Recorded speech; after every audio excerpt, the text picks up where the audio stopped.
नमस्कार, आप देख रहे हैं हिंदू राष्ट्र 3.0 और मैं हिमांशु मिश्रा। आज आपको बताते हैं वृंदावन कॉरिडोर के बारे में। एक बार अयोध्या जाओ, 2 बार द्वारिका जाओ, 3 बार जाके त्रिवेणी में नहाओगे, 4 बार चित्रकूट, 9 बार नासिक और बार बार जाके बद्रीनाथ घुमाओगे, कोटि कोटि बार काशी विश्वनाथ जाओगे, केदारनाथ, रामेश्वर, गया, जगन्नाथ, चाहे जहाँ जाओगे होगे प्रत्यक्ष जहाँ दर्शन श्याम के, वृंदावन सा कहीं आनंद नहीं पाओगे। बांके बिहारी कॉरिडोर की परिचर्चा इसमें पूरे देश में चल रही है और ख़ासकर वृंदावन में चल रहा है। बांके बिहारी मंदिर के आसपास 5 एकड़ में एक नया कॉरिडोर बनाया जाएगा, जिस पर लगभग 900 करोड़ रुपए का खर्च आएगा। इसमें एक साथ 10,000 श्रद्धालु रुक सकेंगे। जुगल घाट से मंदिर तक सीधा रास्ता बनेगा। कॉरिडोर में 2 तल होंगे।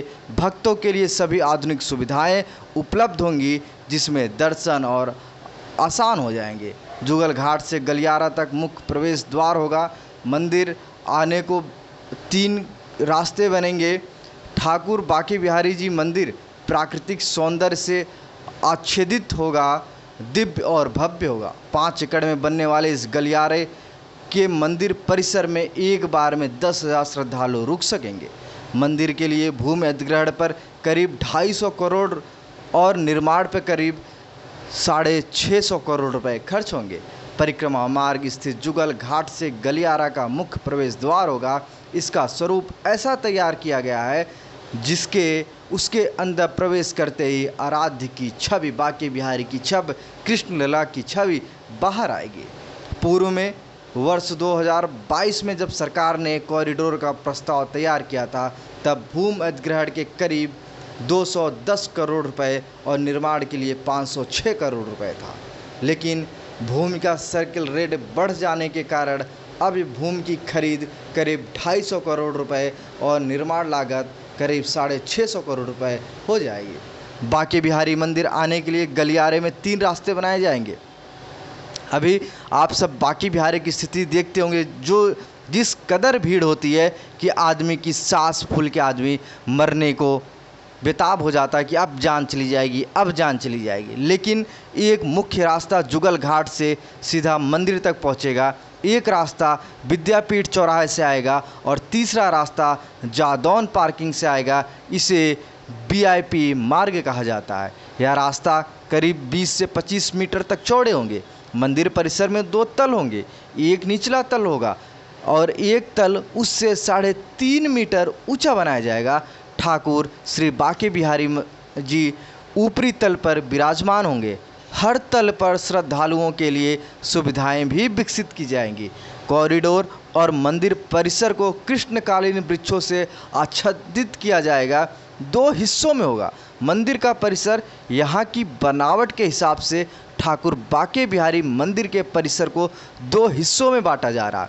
निचले तल पर श्रद्धालुओं के बैठने के लिए हरे भरे 2 पार्क विकसित किए जाएंगे।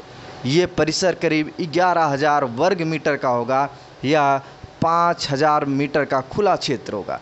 यहाँ जूता घर, सामान कक्ष, सार्वजनिक सुविधाएं, शिशु देखभाल कक्ष, चिकित्सा सुविधा, विशिष्ट अतिथि कक्ष, ठोस अपशिष्ट प्रबंध, पूजन सामग्री की दुकानें होंगी। तीर्थयात्री प्रतीक्षालय के साथ कान्हा की लीलाओं से सुसज्जित छायाचित्रों का गलियारा होगा। 10,000 वर्ग मीटर का होगा। ऊपरी तल बांके बिहारी मंदिर परिसर का ऊपरी तल करीब 10,000 मीटर का होगा। ये निचले तल से 3.5 मीटर ऊंचा होगा। सीढ़ियों के जरिए श्रद्धालु ऊपरी तल पर पहुंचेंगे। अगल बगल सीढ़ियों और बीच में भव्य फव्वारा होगा। ऊपरी तल पर चढ़ते ही सामने बांके बिहारी दिखाई देंगे।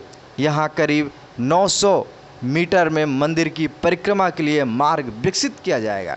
करीब 6,500 वर्ग मीटर का खुला क्षेत्र विकसित होगा।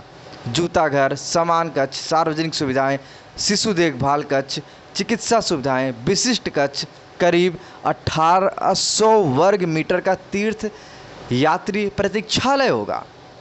कृष्ण की पैड़ी बनाई जाएगी। अयोध्या की तर्ज पर वृंदावन में भी कृष्ण की पैड़ी घाट होंगे, वो बहुत मनमोहक होंगे। आप सबको मैं बताने जा रहा हूँ, आप सुनिए। यहाँ करीब 800 वर्ग मीटर की कान्हा की लीलाओं के चित्रों से सुसज्जित गलियारा होगा। इस गलियारे पर श्रद्धालुओं की दर्शन के लिए कतार लगेगी। गलियारे में होगी हर सुविधाएं होंगी। गलियारे में वृंदावन में ठाकुर बांके बिहारी मंदिर में श्रद्धालुओं की सुविधा के लिए प्रस्तावित गलियारा दिव्य और भव्य तो होगा ही, उसमें श्रद्धालुओं के लिए सारी सुविधाएं भी होंगी। प्रवेश परिसर जो है 2 तल में होगा। एक तल से दूसरा तल 3.5 मीटर ऊंचा होगा। यहाँ गलियारे में पूजा सामग्री की दुकानों से लेकर चिकित्सा सुविधा भी होगी। इस समय आप सब देख रहे होंगे कि अगर आप बांके बिहारी वृंदावन के अंदर जाते हैं, देखते हैं किस कदर भीड़ होती है। अगर आप बांके बिहारी के मंदिर के अंदर घुस गए तो आप बाहर की तरफ ऐसे निकल जाएंगे, आपको पता भी नहीं चलेगा। आप सोचेंगे कि हम बांके बिहारी के दर्शन कर लें, उनके माला फूल उनको चढ़ा दूँ, लेकिन इस कदर वहाँ पे भीड़ होती है कि आप धक्के से, एक दूसरे के धक्के से आप मंदिर के गेट के बाहर पहुंच जाते हैं। कुछ समय के लिए ऐसा होता है कि सांसें तक रुक जाती है, इतनी भीड़ होती है।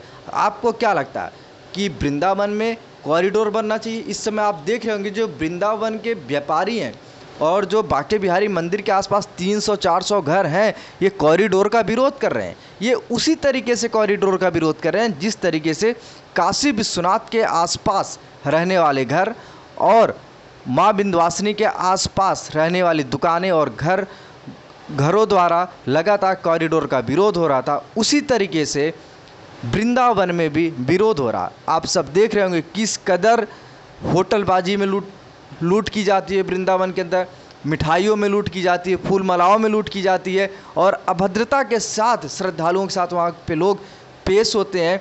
इन्हीं सब को देखते हुए जन्माष्टमी का पर्व हो या कोई भी पर्व हो, जिस हिसाब से वहाँ पे भीड़ होती है और सकरी हुई गलियों से होकर लोग जाते हैं, थोड़ी गली में 1000 लोग हो जाते हैं, उनमें उनकी सांस फूलने की दिक्कत होती है। ब्लड प्रेशर वाले मरीजों को बहुत दिक्कत होती थी, हार्ट अटैक वाले को बहुत दिक्कत होती थी। लगातार सरकार के पास इसकी शिकायतें पहुंची। उसके बाद योगी आदित्यनाथ की सरकार ने जिस हिसाब से प्रधानमंत्री मोदी का dream project Kashi Vishwanath corridor था, योगी जी का ड्रीम प्रोजेक्ट माँ विंध्यवासिनी का कॉरिडोर था, उसी तरीके से योगी जी ने एक बार फिर से सरकार का एक ड्रीम प्रोजेक्ट बनाया, वृंदावन कॉरिडोर।